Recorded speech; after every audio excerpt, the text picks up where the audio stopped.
So it's not only just flavors, it's also the attitude towards food that Filipinos have.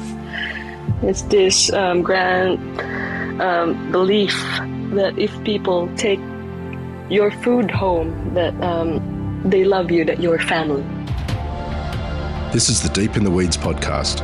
I'm Anthony Huckstep. What role has consumerism had on our palates, on our understanding of food, where it comes from, and how we use it? How much has our social construct played a part in our diet? And more importantly, can it change for the better? Adrianne de Jesus Davo is the head chef of Queenies in Kingston, Canberra. Adrianne, how are you? I'm good, thank you. Canberra's had an incredible evolution over the last decade with food, and you're at the forefront in regards to pub dining. What's it like being part of that evolution? It's been really exciting. I don't know what happened when the switch changed, but people seem to be seeking out a different flavor profile, and especially using native ingredients. The more they don't understand something, especially from an unknown cuisine, the more they want to seek it out. So it's been really great. Queenies is one of the newer pubs, and there aren't many pubs actually in the ACT. But tell us a little bit about the food offering that you have there and how different it is to what else is on offer in Canberra. It's actually hard to pigeonhole because we cook based on what we love to cook. There's no specific cuisine. So I'm Filipino. The other chefs are Aboriginal, Korean, Malay, and Thai. So we mix everything together because we all don't know. When we started, we didn't know about Australian native ingredients. We were tasting as we were cooking what we loved to see what would mesh well with certain types of food. So it was highly experimental for us, something old, something from our memory, and then something new that we're discovering. As you started that journey and using the native ingredients, do you have some examples of those ingredients and dishes that you created that really, really shined? When we changed the menu, because it's a seasonal menu, so it changes drastically based on supply. But first time I've ever tried lemon myrtle. I had no idea what it was. I have to admit. And we have this hiligaynon kind of, which is where I'm from, chicken that we cook over coals. And it tasted similar, and I added it and just elevated it to a new level. It seemed like it's lemongrass, it's lime, it's balimbi, and the astringency, the sweetness, it was an umami flavor bomb when I mixed it with native ingredients. You mentioned you're from the Philippines. There's over 7,000 islands there. Just take us back to when you were young and where you're from and what sort of role food played for you. I was born in Iloilo in the Philippines in the Visayan region. It's called the City of Love for a reason in my country. There's such a big food community there. People come up with excuses to start a fiesta to feed different, tribes and different townships. Like our love language is, have you eaten? And basically, if you have, they don't care, eat anyways.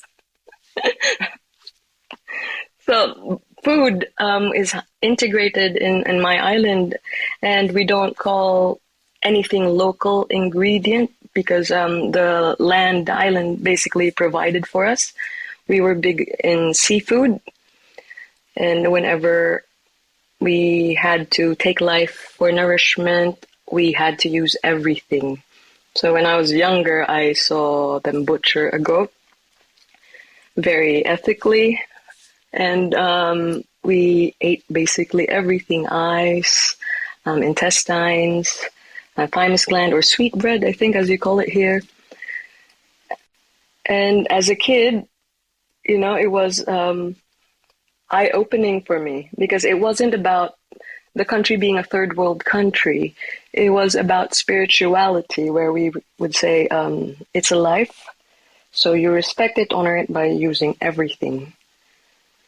So that started my food journey really early on. I think that was when I was 5. Yes. So we never wasted a single thing. Are there any ingredients or dishes sort of renowned from where you're from that you remember from when you were young?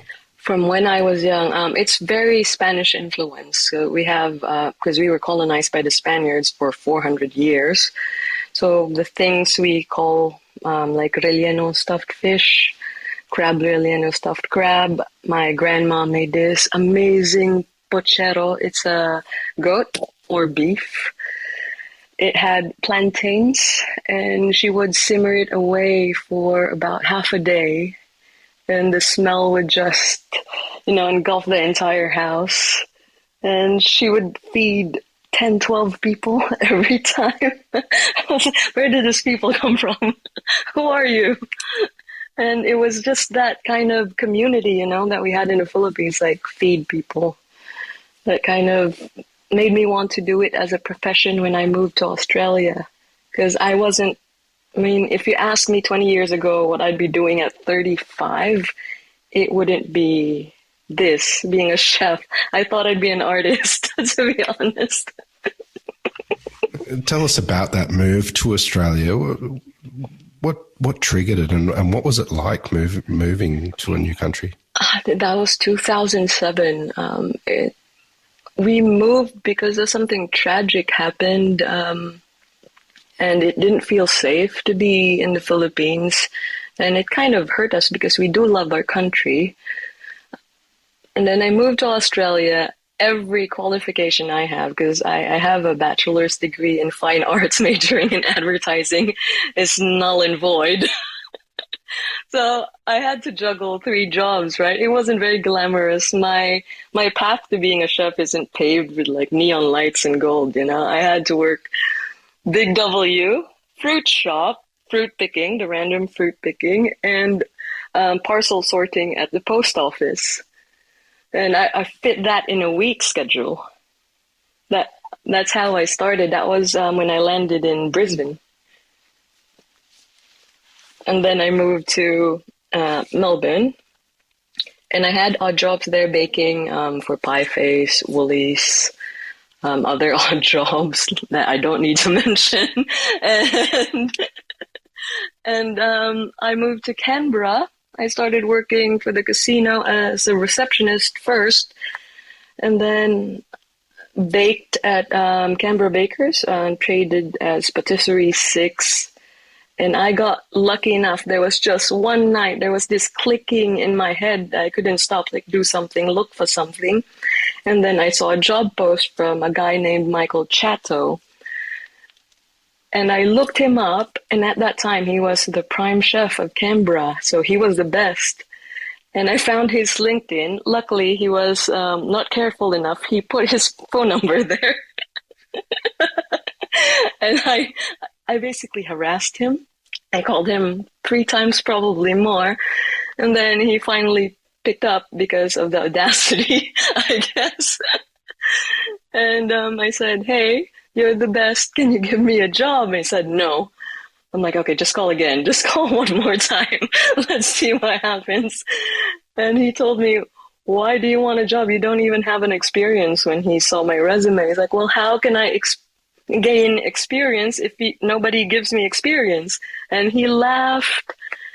It was a guttural laugh, but I knew I had an in because it seemed like he liked the way I was. And he's like, look, just give me a shot. And he said, well, can you cook? And I said, well, how about I cook for you and you tell me? And then he told me, okay, you start Tuesday. I'm like, whoa.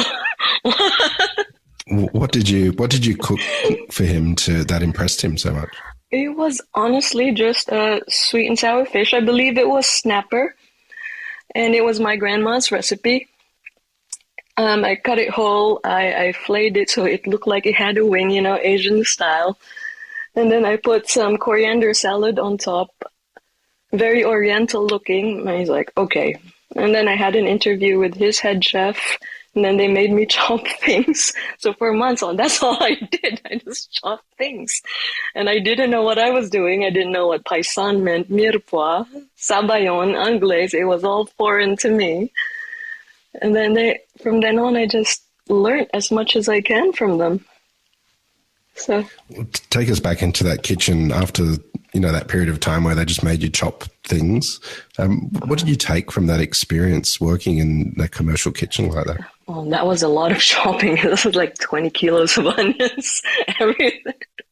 Well, it made me cry because I didn't know I was supposed to breathe in my mouth. Um, I learned repetition, and I noticed that every time I chop a certain way, certain cuts, I get better and better and better at it. I don't think I would have escaped that role as quickly as I did if they didn't find out that I could write script with chocolate. Because I was the only one who could do it. I could draw with chocolate. And then McChatto put me on pastry after that. And then he realized I could plate because I'm an artist, so I can use blank space to make anything pretty. That's something I didn't need to learn. So he said, okay, you have promise. I was like, wow, thank you. So he trained me as best as he can. I made a few funny mistakes along the way, of course, like making cakes explode, things like that. But with his training and guidance, I was able to actually,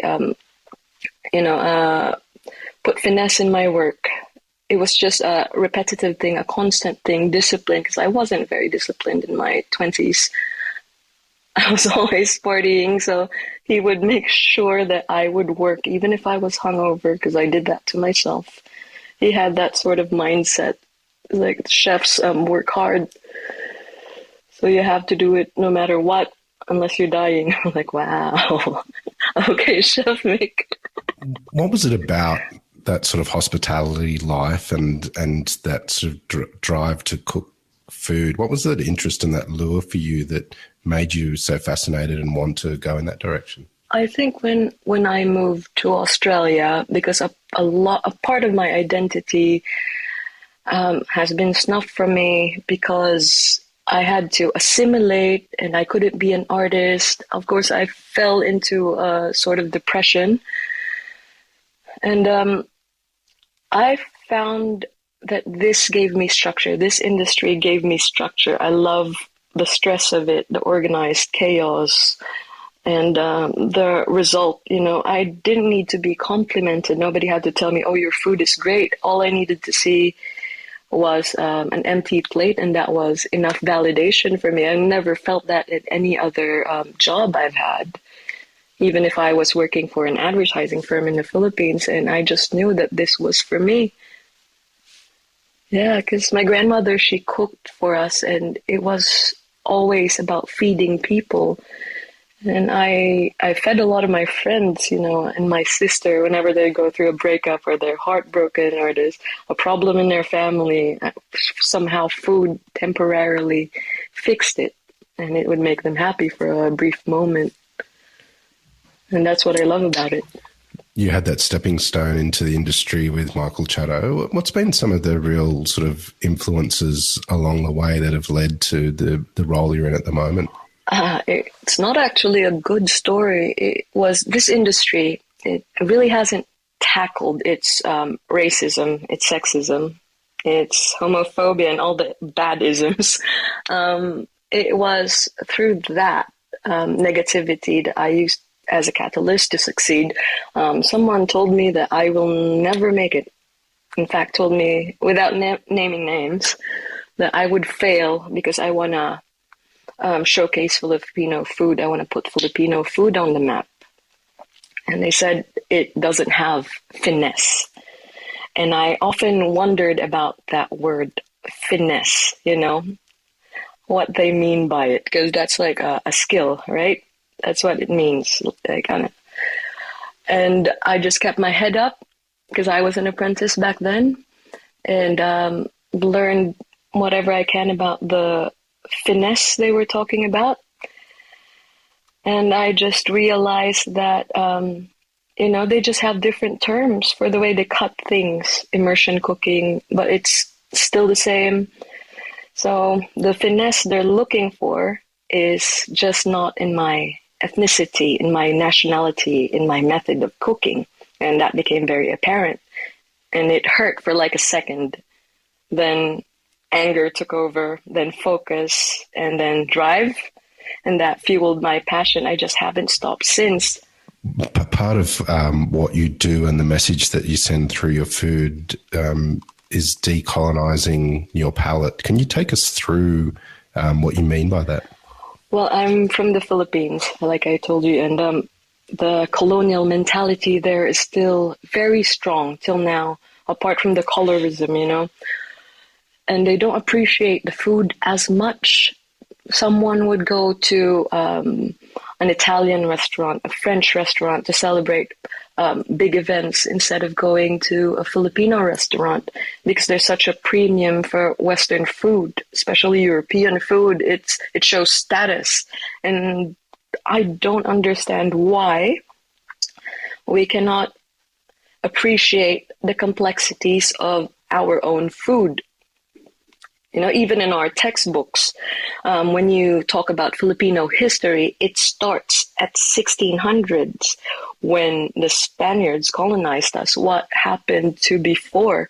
So if you want to learn about food, about history, about traditions, you have to go to the mountains, to the older tribes to learn what happened. And it's actually a beautiful culture. Even though we were branded savages, it was actually a very gentle culture that has no concept of gender. Even in their language, in our original language, there's no he or she, just you and me, us, and that's it. And there was no power play on gender, you know. There's no man has to take home food. There's only hunter and carer. And it doesn't matter what gender that is. If the woman is better at hunting, then she goes hunt. And I got inspired by the older history so that hopefully the younger generation can change their minds about what it is to be Filipino. Even the name itself, Filipino, is because King Felipe invaded the Philippines. So we're all Philippe. Even that in its, you know, as a nationality is still colonial. And my friends and I in our generation, we wanted the Philippines to be named Maharlika, or free people, common people, instead of Philippines, but that never went anywhere. So I was hoping that through food, maybe, the more people ask about Filipino food, the more they want to know about history. Because honestly, it's easier to talk to people when you're feeding them, to educate people while you're feeding them. That was the whole push for decolonize your palate. I started that hashtag. It's still a few, but hopefully it will catch on in the future. What's been the challenges of translating that and in a sort of commercial sense, as, you know, like a restaurant, and sharing that sort of history and culture that way? I was lucky, actually, that for some reason Canberrans are always curious. I would put something that they haven't heard, you know, like a chara, which is like a Filipino sambal. I would reword it, or I would combine it like a chara sambal, because everyone knows sambal, but nobody knows a chara. So I'd combine it, and people would ask our servers, what is it? And of course, I've already informed everyone what it is. So they'll be able to tell them where it came from, what it is. Sometimes even say, oh, it's from our chef's grandma. And that kind of pride, because I have their name, I'm carrying their name, and this is what I'm doing. Queenies is one of the sort of the new guard of restaurants and offerings with this new wave of amazing eateries that are going on in the capital at the moment. How did it begin, and how did you get the role as head chef? I actually was working in another place called Alter Ego, and because of what do you call this? The COVID lockdown, the first one. It was going a bit south, so I needed to find a new job, and I don't know why Ben decided to open a restaurant in the thick of it, but he did. And I applied. I wrote a really passionate cover letter to my executive chef, Matt Standen, lovely man, and I was against the best chefs of Canberra, I found out later on. Me, with my Spanish-sounding name and my Asian features. And yeah, and I told him, okay, I'm ready. I like your where you want to take Queenies, because he was talking about Southeast Asian food, Australian native ingredients, Islander food, and that's all of me. And I said, I will cook for you if need be, the same thing I did to Mick Chatto. And we talked, and he saw how passionate I was, and he just gave me the shot. Wow. Do you remember what you cooked that impressed him so? With Chef Matt Standen, I didn't have to cook. For some reason, he just believed me. In my head, it's like, what if I was lying? I baked bread for him, that's for sure, because I joined the sourdough boom during the first lockdown. So I made my own starter and things like that, from bourbon, chili, grape skin, plum. And I made bread for them. And from then on, we've been starting to make everything from scratch at Queenies. There's a love-hate relationship with that from my chefs. But, you know, they're all capable. All of them can bake. All of them can cook savory. All of them can do desserts. And all of them are mostly women. So it's nice. There's been quite a few restaurants open, surprisingly, during the pandemic. What was it like for you being given this role and this opportunity to sort of express yourself on the plate sort of during that time when it's quite challenging for restaurants? Yeah, it's challenging in a way where it's hard to get produce in, especially the supply and demand. You know, sometimes the supply can't,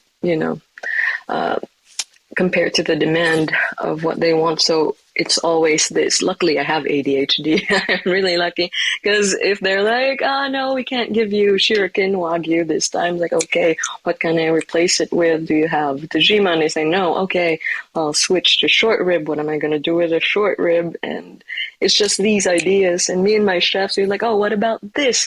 Let's try this. We would try small amounts of sauces, small amounts of sides, and we'll see if it's good enough, if it tastes good. And then we would go with that. And whatever's available is constantly checking our suppliers for supplies, like the banya nut. I've been trying to get a hold of banya nuts for 2 years. It's really hard.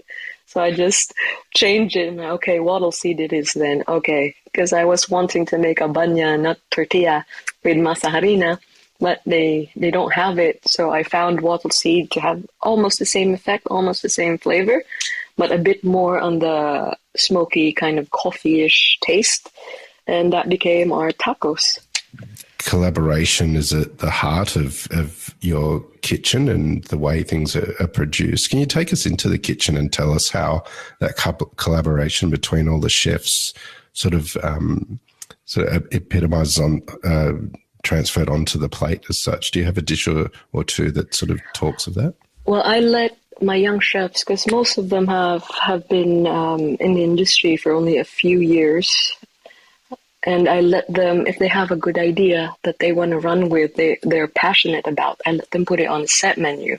Because I remember what it's like being, a young chef, not being to produce anything because someone said, because it's the hierarchy or anything like that.